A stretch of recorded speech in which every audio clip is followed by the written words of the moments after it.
canke bon après-midi bakunzi ba Kejo Media, ndizira ko aho muri umeze neza mukomeye. Nanje uko mumbona ndi fresh sun, ndameze neza, Imana yabikoze, ndi muzima, yanyongeye akandi karyo. Reka ndabaha ikaze kandi kuri ya Kejo Media, ya media yanyu mukunda. Ni jewe Keza Fleur ya Audrey kuri micro za Kejo Media mu kiganiro My Story. Ya muramenyere everyday tuba dufise umutumire, ariko today tuza gukora ndi jenyene.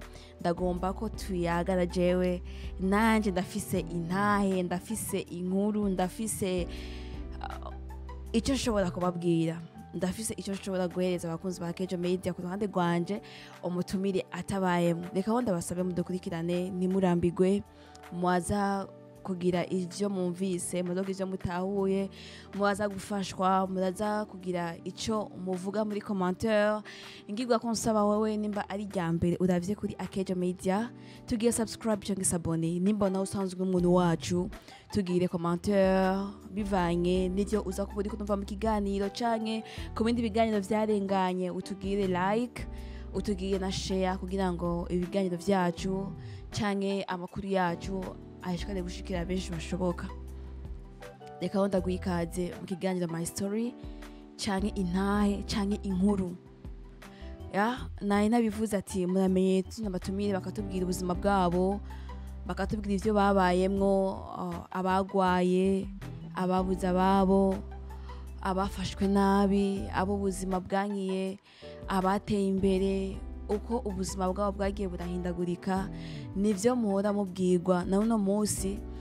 Ndiko ndaza mbwira abantu bafise intahe bacanke bafise ibintu vyababaye ko mu buzima bwabo, bigatuma bumva yuko bokwiheba, bigatuma bumva yuko ubuzima bwabo burangiye. Nagomba kubabwira yuko inyuma y'ibibazo, inyuma ya vya bintu byose vyaguciye intege, ubwo buzima bwose buri waciyemwo, babandi bose bagufashe nabi, babandi baguhemukiye, babandi bakubabaza, hariho ubundi buzima bwiza. Nta mpamvu yo kwihebura, nta mpamvu yo kubona ko ubuzima burangiye, nta mpamvu yo gucika intege. Harya iyo ucitse intege mu buzima uba unaniwe, niyo ntango yo kunanirwa. Ariko mu gihe uvuze ati jewe ndafise intumbero kanaka mu buzima, ntegezwa gushika, nturambirwa kandi urashika. Reka ndabayagire gatoyi kubinyerekeye. Jewe muramenyereye nk'umunyamakuru wanyu ngaha kuri Kejo Media, nitwa Keza Fleur ya Audrey. Mvuka ahanyene i Bujumbura muri zone Kinama, quartier Bubanza. Aho niho nashoboye kuvukira, ndahakurira. Ngeze mu myaka 6 turimukira aho bita mu Carama, ni mu Kinama nyene. Aho niho novuga yuko nabaye canke nakuriye, nahabaye imyaka myinshi gushikaho nkura ndaba ico bita inkumi nkuko mumbona uno munsi. Rero ico gihe novuga yuko cambereye igihe kirekire gose, bivanye n'ubuzima umuntu yagiye arabamwo.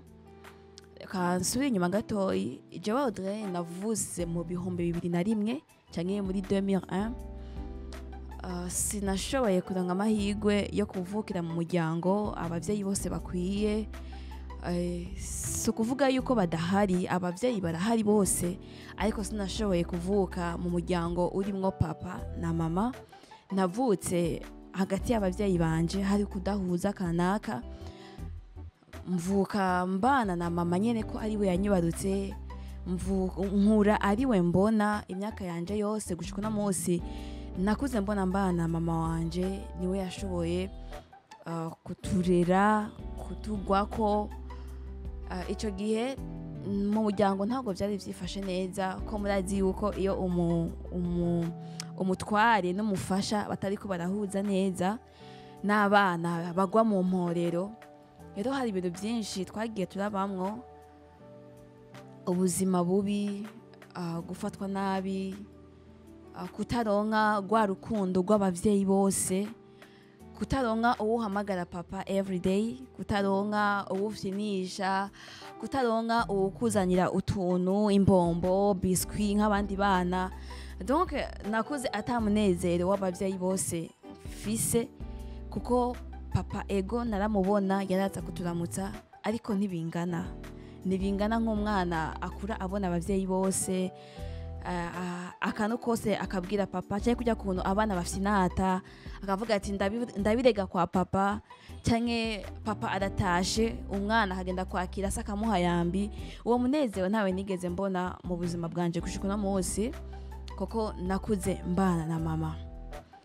Tumaze kwegera haruguru harabayeho ukudahuza, novuga kurengeye ukwari guhari hagati y'abavyeyi, bituma twebwe dusufra.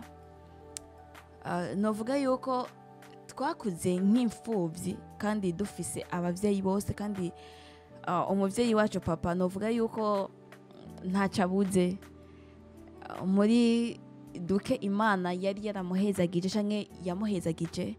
Ntabwo twari gushobora kubura ivyo twifuza, ariko kumvuza uko abavyeyi batahuza batavugana, hari byinshi twabuze mu buzima. Bya bindi uvuga ati ndasaba papa, ntabwo twashoboye kuronka. Twakuze ari mama, byose ariwe tunihira. N'umwana yagwaye yabwira mama, umwana akabazo kose ni mama, hakenewe impuzu ni mama, hakenewe gufungura ni mama. Yani ubuzima nuko bwari bwifashe. Mutibagiye yuko abigeme mu buzima dukeneye utuntu twinshi. Iyo umwigeme akuze, murabizi aragira mu myaka akenera utuntu dutandukanye bivanye n'ikiringo abagezemwo. Arakenera utuvuta, arakenera agahuzu keza, arakenera udukanambiri, arakenera gusa neza. Ivyo vyose ni ibintu umwana ategerezwa guhabwa n'abavyeyi, nategerezwa guhabwa n'umuvyeyi. Cyane cyane ko umupapa ariwe bita umutwe w'urugo, niwe yategerezwa kubirondera kugira ngo bikunde abana tube satisfied. Ariko mama ntabwo yari gushobora kuronka ayo tugaburira, aronke ayo kutuvuza, aronke ayo kudufashisha ivyo dukeneye byose mu gihe ari warondera wenyene. Murumva yuko mu gihe abavyeyi badakwiye n'abana kenshi tugwa mu mporero. Ivyo twifuza ntituronke amadroit yacu, ntituronke umunezero wacu, ntituronke vya byishimo vyacu. Rero ubuzima bumeze uko, twakuze turi abana twigishwa kwibako, twigishijwe kwibako, twigishwa gukora, kuko mama wanje asanzwe ari umwigisha. Ariko pembeni yo bwigisha yarakora ubundi buzi butandukanye. Yararima, akongera akaba umutayeri. Na none munsi no mwigisha, akongera akaba umutayeri, akongera akarima, n'ibindi bintu nyine bitandukanye ntashobora kuvugira ngaha. Yatubereye akarorero kuko twakuze tubona ko ata muntu mu buzima akora akazi kamwe. Twakuze tubona ko kugira umuntu aronke ivyo yifuza ategerezwa gukora. Navyo vyadukujije. Twarakuze uko, maze kwegera haruguru kandi Imana yarampaye impano nyinshi.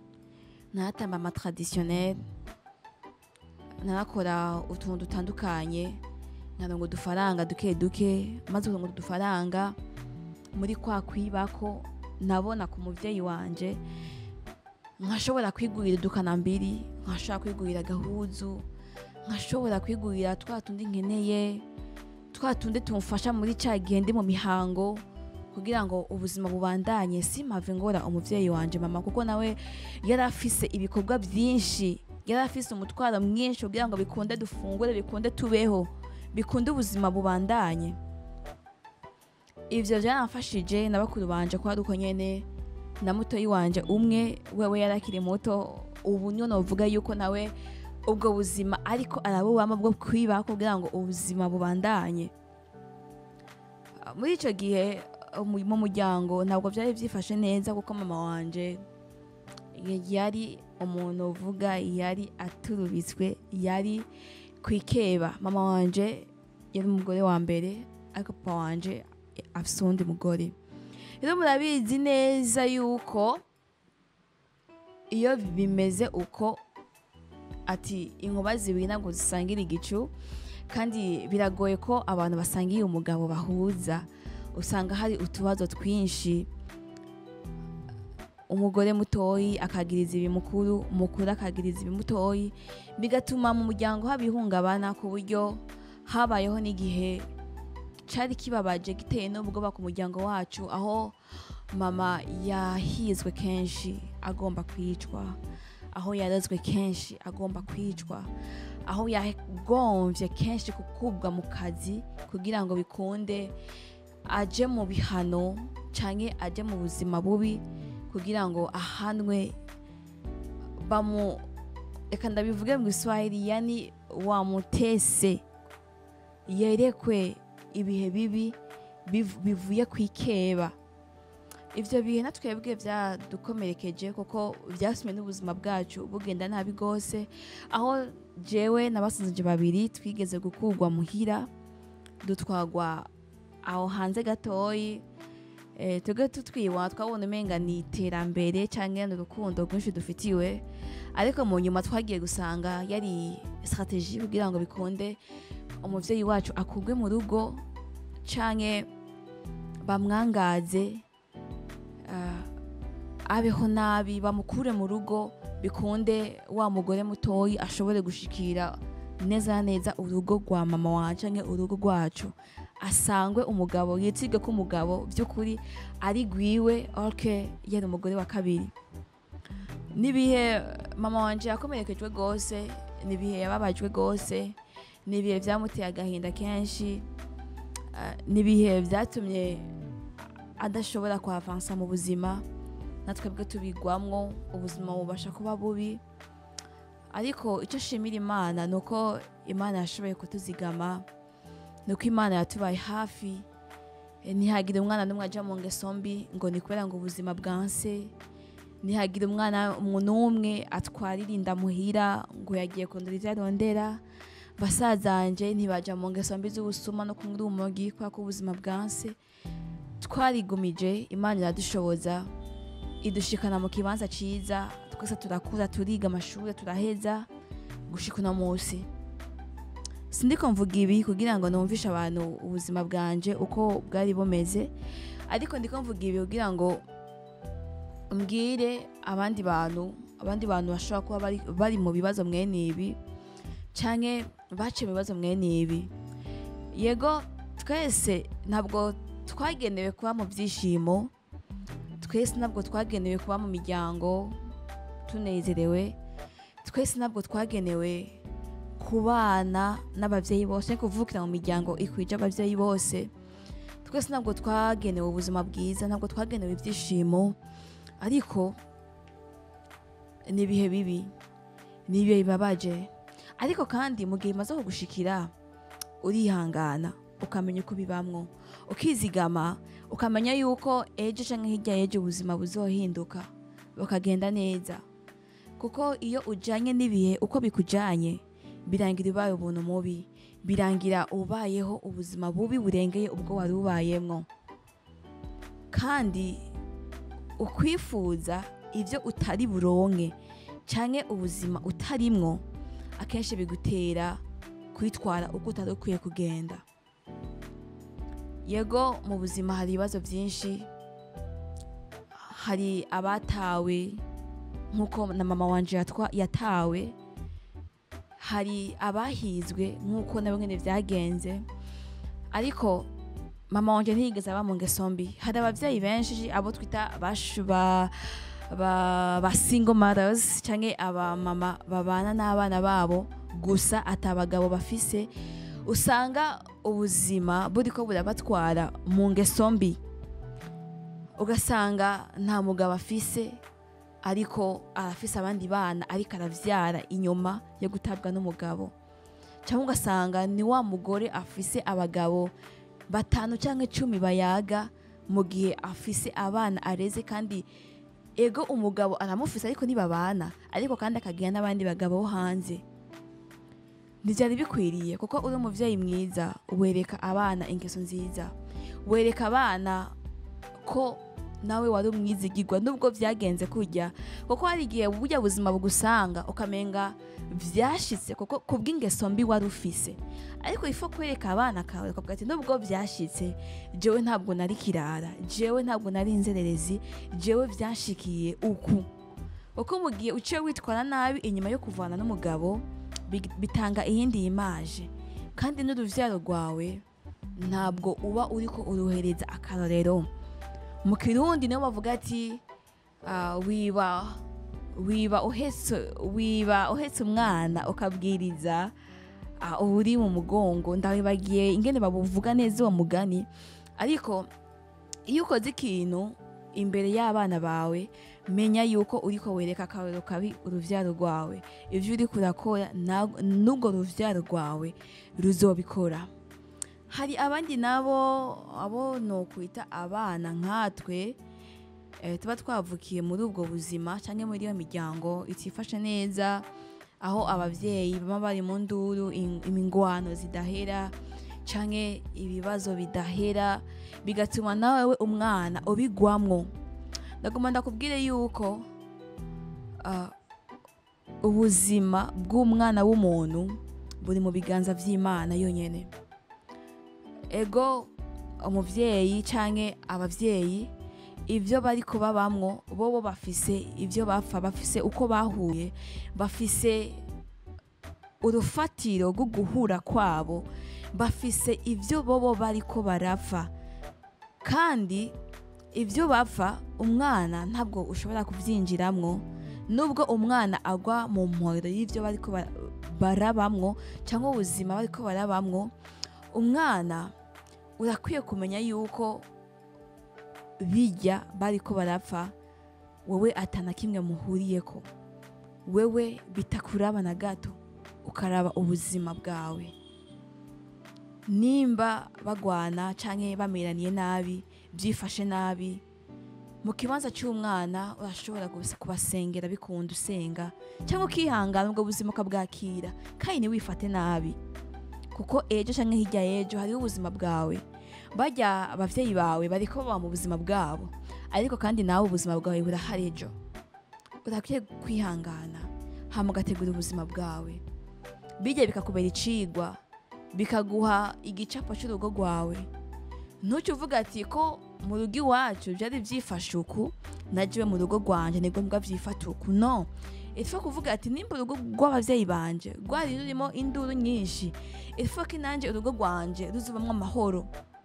Nimba papa wawe yarongoye abagore benshi cyangwa afise abagore benshi, si ngombwa nawe ugira abagore benshi. Si vyiza ko umuvyeyi akubera akarorero kabi nawe uvyemere ko nyene akubera akarorero kabi. Ni vyiza yuko bijya bikubera icigwa nawe ukaraba ico wokosora, kuko ntibiryoshe. Hari abandi nabo ngo barahemukiwe, ego intahe ni nyinshi.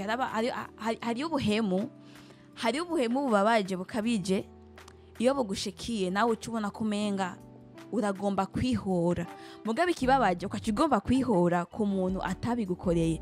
Ibintu birakunze kuba mu bantu, tuvuga abantu bari mu rukundo, ugasanga urahemukiwe n'umufiance wawe, mwari muri projet ya mariage, akaguheba meme na save the date yasohotse canke yamaze no kugukwa, akaguheba, akagukorera amahano amwe ababaje, ukagwara ukamererwa nabi. Inyuma yo gukira ukashubona abahungu bose ko ewana ari mihimbiri canke ari miswa, cyangwa ukashubona ko abakobwa bose ari ninja, ukashubona ko abakobwa bose badashoboka. No, hari umugani bakuze guca ngati umuryambwa abumwe agatukisha umuryango, ariko muri kino kintu navyo arahindutse, umuryambwa abumwe akitukisha ubwiwe. Ntugombe guhora amakosa wakorewe na naka ngo uyahore abantu bose. Abantu si bamwe. Ndagomba ndakubwire yuko abantu beza mu buzima baracariho, abantu bagifise urukundo mu buzima baracariho, abizigirwa baracariho, abantu bafise umutima w'ubuntu baracariho. Nimba warahemukiwe na naka, wahemukiwe na naka nyene, ntibikubuze kwizera uwundi muntu, ntibikubuze kubona uwundi muntu nk'umwizigirwa mu buzima bwawe, ntibitume ufata abantu bose uko batari, ntibitume ubona ko abahungu bose cyangwa abigeme bose ari abantu b'ababeshi, ari abantu batarabizigirwa. No, abizigirwa bariho. Urafise kugerageza kandi yandi mahigwe, urafise kandi gutanga yandi mahigwe, urafise kandi kubona yuko ubuzima bubandanya. Ndakuza kubivuga ati ikintu wobura mu buzima, ubuzima bugahagarara, n'agafuko k'umuceri, agafuko k'ubufu. Ndiko ndavuga ico gushira mu nda. Nico kintu ca imbere wobura ubuzima ntibubandanye. Ariko ibisigaye vyose ushobora kubura wa muntu wakunda, wa muntu utabonye wabura amahoro, cyangwa ukabura umugabo, ukabura umugore, cyangwa ukabura umwana, ukabura abavyeyi.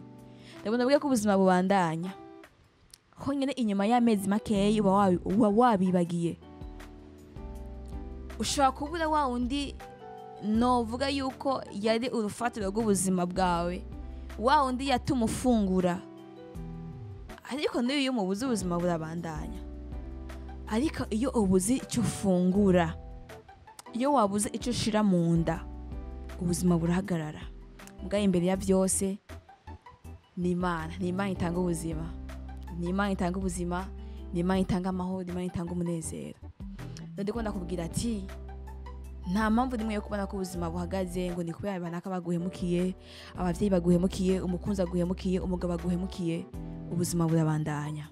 Rero ubuzima iyo bubandanya ni ngombwa yuko ukora cyane, ukiga kurekura ibyakubayeko byose, ukiga kubona yuko ubuzima uko buri kose, uko bugenda kose, uko bwaje kose utegerezwa kwavansa mu buzima.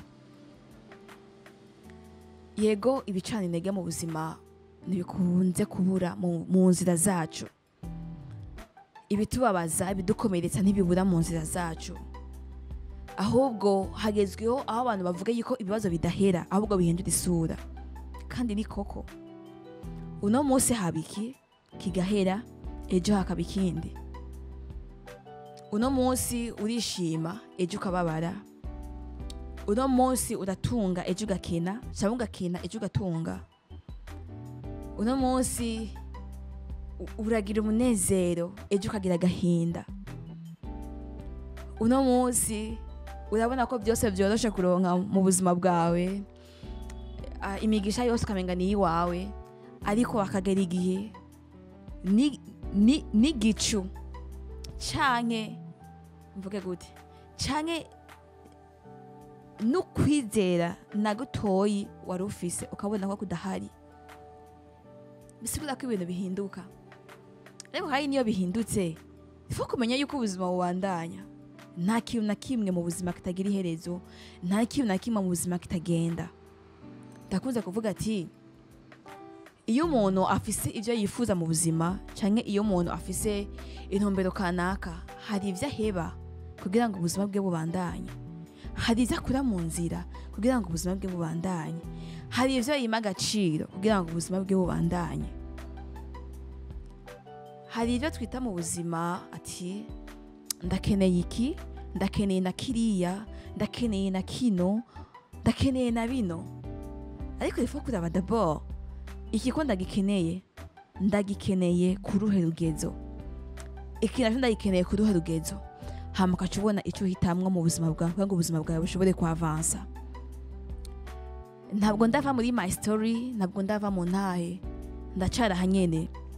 Ndiko ndavuga mu maka yose yuko hariho ibintu bituma abantu bihebura, bigatuma babona ko ubuzima bwabo buhagaze.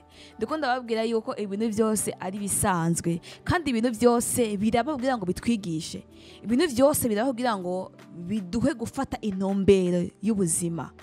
Hari ibintu bigushikira yene ntubitahure ukabona neza ko waferinze, ariko ni byiza ko mu buzima uca mu bintu byose kugira ngo biguhe gukomera, biguhe gufata izindi ntumbero z'ubuzima, biguhe gukomera, biguhe kwiga, biguhe kubona abantu, biguhe gutahura uko isi yubatse, biguhe gutahura uko abantu bameze, ukamenya neza umuntu n'uyu. Nubwo ari umuvyeyi wanje ariko arafise izi kamere, nubwo ari umuvukanyi wanje arafise izi kamere, nubwo ari oncle canke tante arafise izi kamere, nubwo ari wa mugenzi wanje wa hafi arafise izi kamere, nubwo umenga arankunda gose, nubwo umenga arambabaye gose, nubwo umenga arabuzwa amahoro n'ubuzima bwanje canke arababaye ku bwanje, arishimye ku bwanje, hariho aga pourcentage kuko ari umuntu, bisigura ko umuntu anytime arahinduka, bisigura ko umuntu anytime araba uwundi muntu utari witeze, bisigura ko umuntu guhinduka ari isegonda rimwe. Uko ari kose, uko mwita kose, uko mufata kose mu buzima bwawe. Iyo mu miryango bicangacanganye canke iyo abana babuze abavyeyi, hari abo tubona hafi nk'aba oncle n'aba tante, tukabona ko bazoturera, tukabona ko bazodufasha, tukabona yuko abavyeyi badahari bashobora kutubera abavyeyi. Ariko akenshi siko bikunda kumera. Akenshi abo nyene nibo baduturubika, akenshi abo nyene nibo batunyaga amatungo, nibo badufata nabi. Aho botureze nk'abavyeyi bacu, bagomba kutunyaga n'ivyo abavyeyi badusigiye. Kandi ni oncle avukana na papa wawe, avukana na mama wawe, ni mushiki wa papa wawe, ni musaza wa mama wawe, ariko aragomba kukunyaga n'ivyo ufise kandi aragufata nabi. N'umuvyeyi yakwivyariye hari igihe guhinduka kagufata nabi. Niyo mpamvu ndiko ndababwira yuko umuntu ko ari kose hariho akantu yisigariza nk'umuntu. Izina ryose umwita, uko umufata kose n'umuntu. Subiye gato mu ntahe yanje nariko ndabasangiza y'ubuzima bwanje uko bwagenze nkiri muto. Mubwo buzima bubi bwose twabayemwo, twari dufise aba oncle bari hafi yacu, twari dufise aba tante bari hafi yacu, ariko ntaco batumariye.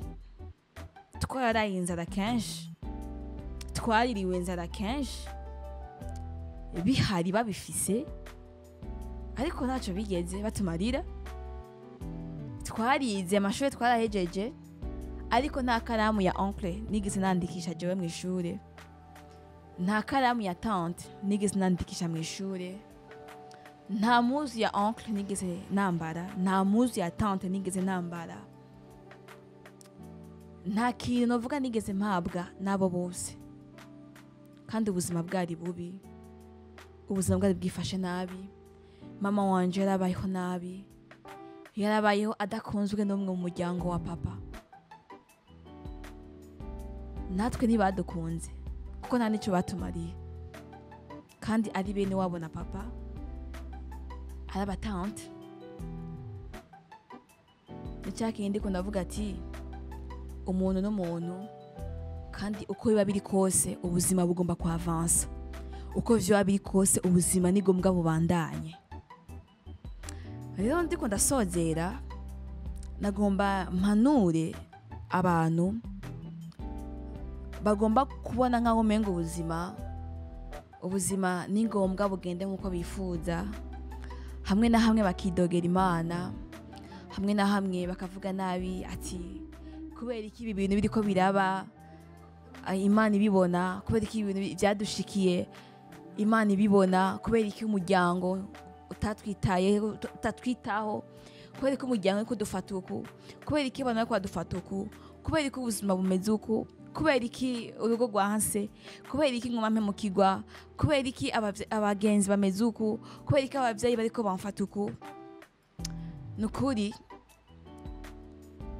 wihangane, premièrement ihangane, ariko kandi muko kwihangana witware neza. Umaze kwitwara neza, cubwenge bivanye n'ubuzima uri kurabamwo, ubona kure. Umaze kubona kure, kora cyane, rondera ubuzima bwawe, gerageza uko ushoboye kose. Hari impano Imana itanga mu buzima bw'abana b'abantu, kandi Imana itanga isabagire. Rondera icyo ukora, raba icyo ushoboye mu buzima. Genda nimba atacuzi neza, genda ucige. Umaze kuciga, genda ugikorere. Umaze ugikorera, rondera icyo urakora kugira ngo ubuzima bwavanse. Udakoze cyangwa utabyirondereye cyangwa utihaye amahoro, uri kuri icyo ubuzima bwawe bwahazaza. kuko iyo uhaye cyane agaciro ubuzima wabayemwo cyangwa ivyo uri kuracamwo bituma n'ubuzima bwawe bw'ejo bupfa.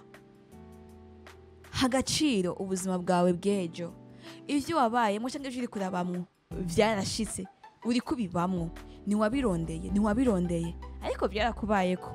Inyuma yo kukubako rero vyakire, wihangane, wige ubuzima, wige abantu, wige umuryango wawe, wige abagenzi bawe, wige isi ingene imeze. Umaze kwiga ingene imeze, kora cyane urondere ubuzima bwawe, ejo hawe ni heza. Naje ivyabaye byose byamaye kwiga. Narabonye umuryango, narabonye abantu, narabonye abagenzi, narabonye abakunzi, narabonye abansi, kandi abo bose narabahariye, nawe baharire. Ivyo nibisanzwe, baharire, ivyo nibisanzwe, kuko n'abantu, kuko umuntu icyo akora cyose agikora nk'umuntu, kidahinduka n'Imana. Umuntu umwe afite urukundo rudahera n'Imana, umuntu umwe adahemuka n'Imana, umuntu umwe ativuguruza n'Imana yonyene. Ubundi bw'ibisigaye byose birahinduka. Rero kora cyane kandi courage, ejo ni heza, ubuzima ni bwiza, komera.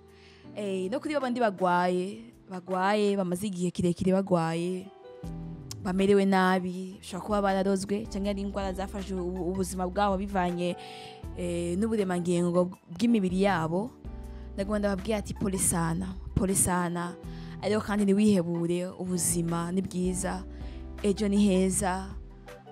Uno munsi urarira, ejo ugatwenga. Uno munsi uragwaye, umiriwe nabi, vyifashe nabi, ariko nagenda kuremeshe yuko na nyuma ya zero Imana ikora. Ushobora kuba urwaye, barakubwiye yuko utazokira, barakubwiye yuko worindira umunsi wawe wa nyuma, ariko ndagomba kubwira ati inyuma ya zero Imana irakora. Imana irengeye ivyo abaganga bavuga. Ndakuremesheje wihangane kandi wizere, Imana ntacyo itokora ku bwawe. Imana ntabwo inaniwe no kugukiza. Imana ni nyabushobozi, Imana imushobora byose, Imana ni mutananirwa. Imana ntacyo itogukorera. Uramerewe nabi, igihe ni kirekire, ariko nta mpamvu yo kurambirwa n'imwe. Nimba Imana igukunda by'ukuri, nako Imana ni ngombwa ikunde uwo yaremye. Imana iragukunda, igomba kugukiza, igomba ko nawe umererwa neza, igomba ko nawe wishima. Ariko kandi ndakwibutsa yuko hari ivyo Imana igucishamwo kugira ngo wige, cyangwa kugira ngo uronke ishinga ntahe uzoshobora kubwira abantu nabo bakira umwami, bizera umwami. Nawe ushobora kuba uri umwe mu bo Imana igomba gucishamwo intahe, cyane ushobora kuba uri mu bo Imana igomba gucisha bugufi kugira ngo uyizere, kugira ngo ubone ubushobozi bwayo, kugira ngo uyizere, uyibone nk'Imana mu buzima bwawe. Kuko hariho benshi batizera Imana gushika bemejwe, gushika bizejwe. Bishobora ko nawe wowe urimwo, ariko muri ivyo byose niwihangane. Imana ntacyo itogukorera, Imana ntacyo idashoboye, Imana nta ngwara n'imwe itovura. Kuko n'ubwenge abo baganga bakuvura canke abo bakubwiye yuko utazokira bafise, ni Imana yabubahaye. Ubwo bushobozi bwo kukuvura ugakira ni Imana yabubahaye. Eri Imana ntacyo idashoboye. Niwihangane kandi unizere, ubuzima ni bwiza. Ndagomba ndababwira aka kantu. Hari abantu bamwe sinokwirirwa ndabavuga, bari bakundanye, bari muri projet ya mariage. Iyo projet yabo ya mariage, umwigeme aragwara cyane nk'umwaka urenga. Amaze kugwara aramererwa nabi mu nda cyane, ku buryo abaganga bamubwiye yuko bitazokunda ko avyara, atazoronka uruvyaro bivanye n'ukuntu yari yamerewe mu nda. Uwo mwigeme yarababaye gose, agira agahinda, arababara biteye ubwoba. Inyuma yo kubabara, ahamagara wa mukunzi wiwe bari kubategura ubukwe, aramubwira ati mukunzi mwiza, abivugana agahinda, aramubwira ati jewe urabizi ko maze igihe kirekire ngwaye, ariko kandi nubwo bisa nkaho nakize, muganga yarambwiye yuko bitazokunda yuko ndonka uruvyaro, bitazokunda ko ndonka abana. Kandi nawe ndiko ndakwihweza urifuza abana, uragomba kwishima, uragomba kubona uruvyaro rwawe. Kubw'urukundo gukunda, kubw'umunezero wawe, ndagusavye iyi projet turimo ya mariage tuyihagarike, ugende urondere uwundi mukobwa azoshobora kuguha abana, azotuma wishima ukabona abana, azotuma umuryango wawe wishima bakaronka abuzukuru, azotuma uba umuvyeyi nawe ukagira abaguhamagara papa, ukagira abagukomokako. Umukobwa nubwo yarafashe iyo ngingo, yarayifashe ababaye bimwe biteye ubwoba, abivugana agahinda kadasanzwe, abivuga ariko ararira.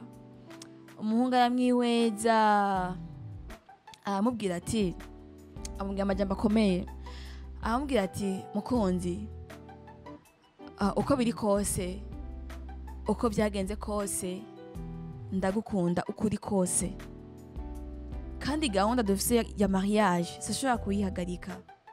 Nta n'undi mukobwa nifuza mu buzima bwanjye atari wewe. Ni wowe nasengeye, ni wowe nakunze. Nimba Imana koko yaremeye yuko ibi bishika ku buzima bwacu, ku rukundo rwacu, ku rugo rwacu, reka bibe, nta kundi. Ariko ndizera ko Imana ari nyabushobozi, Imana ntacyo itokora, Imana ntacyo itoduha, Imana izoduhezagira mu bundi buryo, cyangwa Imana itugire ubuntu ibaduhereze. Umukobwa yabwiye umuhungu ati, jewe ntibizokunda ko mvyara, jewe nta bana nzoguha, jewe sinzotuma uba umuvyeyi, sinzotuma uhamagagwa papa, kandi sinkeneye kugutera ibibazo mu muryango wawe. Ndakwinginze va mu buzima bwanje, genda urondere umunezero, genda urondere abana, genda urondere umugozi ushaka kuguha ibyishimo. Jewe sinkibirimwo, nabivuyemwo, nataye ivyizigiro, simbona ko nkwiriye kuba umugore w'umuntu, simbona ko hari icyo nzomumarira. Umuhungu agazamuremesha, amugumiza hafi. Umukobwa aremera ko gahunda y'ubukwe bayibandanya. Nyene bakora mariage bazi yuko ata mwana bazovyara, bakoze mariage ata mwana biteze. Umuhungu yari yakiriye, aravuga ati jewe nta mwana nzoronka. Umukobwa we yavuga ati reka tubane ukunyene, tubane kubw'urukundo, ariko nta mwana tuzigira turonka. Uzi igitangaza cyabaye? Umukobwa yashitse asama. Umukobwa yashitse asama, ntiyabanje gutabwa ngo vyo kumara ngo amezi cyangwa ngo imyaka cyangwa meme n'indwi zibiri. Ivyo ntivyabayeho. Igitangaza c'Imana, umukobwa yashitse asama. Mu mezi 9 babana, umwana yarabonetse. Ibi ndiko ndabibwira babandi bihebuye, ati barambwiye, muganga yarambwiye uko, banaka barambwiye uko, ibi ntibishoboka, sishobora gukira, sishobora kumererwa neza, ahubwo reka ndindire urupfu, cyangwa ngo je ngo sinzoronka ibi nibi mu buzima. Oya, Imana ni nyabushobozi, Imana iratwenza abantu, Imana ikora ibitangaje, Imana iratunganye guys, Imana n'umwizigirwa, Imana chitokora kugira ngo bikunde nawe wishime. Imana na nyuma yazo rero irakora. Rero ndiko ndabwira babandi bihebuye, babandi babona ko ubuzima bwabo bwaheze, babona atavyizigiro bagifise, garura ivyizigiro. Ku Mana hari ivyizigiro, Imana cidashoboye, kandi Imana yatanga umunezero. Reka ndabashimire byimva mutima, ndabashimiye ko mwadukurikiranye, ndabashimiye vuga kano kanya, ndizera yuko ino ntahe yanje cyangwa amajambo yose navuze yagize icyo akumarira. Nimba wafashijwe andika muri commentaire, nimba waguze icyo utahuye kwandikira muri commentaire, nimba nawe hari icyo ugomba gutera nk'iciyumviro andika muri commentaire, uzoba ukoze cyane. Yari Keza Fleur ya Audrey mu kiganiro My Story muri Akejo Media. Ndabakunda cyane, nongera ndabasaba kugira subscribe cyangwa sabone nimba utarabikora, nkakenera like, nkakenera share kugira ngo benshi ano majambo canke ino ntahe cyangwa kino kiganiro gishobore gushikira benshi bashoboka. Naho ubutaha, ciao ciao, bye.